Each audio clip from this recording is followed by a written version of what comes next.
Do you know what the word bioliteracy means? Well, the group Pax Natura says we all need to understand this word if we're going to save our planet. Doug Jardine concludes our story now from Costa Rica. The idea is to have a set of information of all biodiversity in Costa Rica, mainly species, at the level of species and at the level of specimens. So we have 3.5 million of specimens, and right now we have 27,000 species in our collections. That's right, 3.5 million specimens. The collection attracts worldwide interest.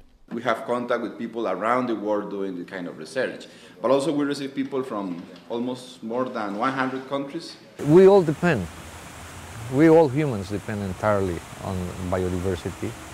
I mean, for our daily life, for the air that we breathe, for the water that we drink. And consequently, we have to make sure, for our own benefit, that we conserve this natural capital, that we use in an intelligent, non-destructive way this natural capital. Costa Rica did away with its army years ago. That money is now spent on education, infrastructure, and the better understanding of the country's biodiversity. In other words, the country is firmly dedicated to promoting what is uniquely Costa Ricenza. The fact that there was an investment, a significant investment, made in education, largely coming from the abolition of the army, and we have been able to put more attention to the nature that surrounds us. And that's why the country has made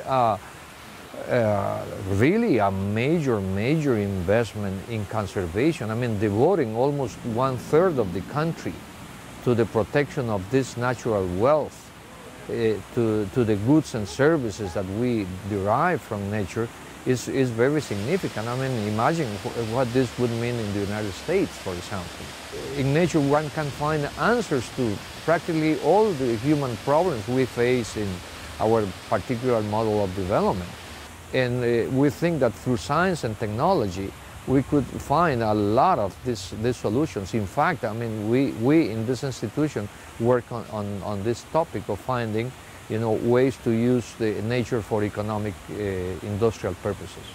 According to Gamez, it's just like putting all of the biodiversity of the United States, Canada, and Alaska together in the area the size of the state of West Virginia.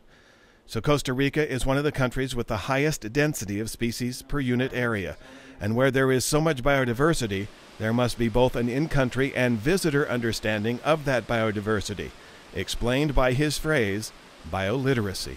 And this is something that can be accomplished only through a hands-on process. It has to be a living process. I mean, in order to impact the new generations, The younger you start, the better you are. I mean, that's why we created this park. Lluvioso Parque is precisely our response to that need. And here we conduct all sorts of courses and present biodiversity in all sorts of forms. We give them, a chance to experience this, which is obviously part of, and we want it to be part of our culture, as a country. From a pair of successful businessmen comes the birth of Pax Natura, focused on preserving rainforests. So many of us will never see one, much less walk through one or experience the beauty that is nature left to itself.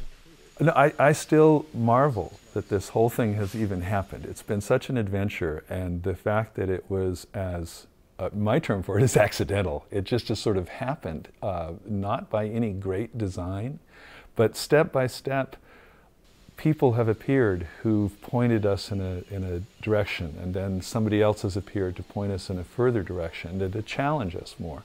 And having done that, I think there is almost certainly some sort of guiding hand behind this that is something that humbles me, and I'm just amazed and grateful and delighted to be along for the ride. And your country has a tremendous educational system and science and technology capacity, which I think could be very easily put to use to finding ways to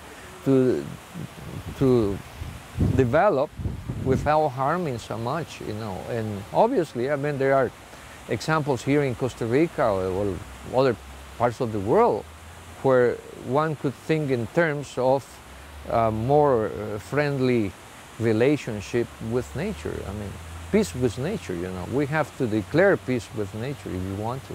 And then you've got all the other, you know, the pollinators, and you've got all the other the mammals, and everything that's part of that, that makes an ecosystem a whole.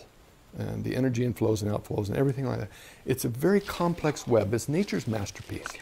We are sacrificing this magnificent ecosystem for the dumbest reasons imaginable.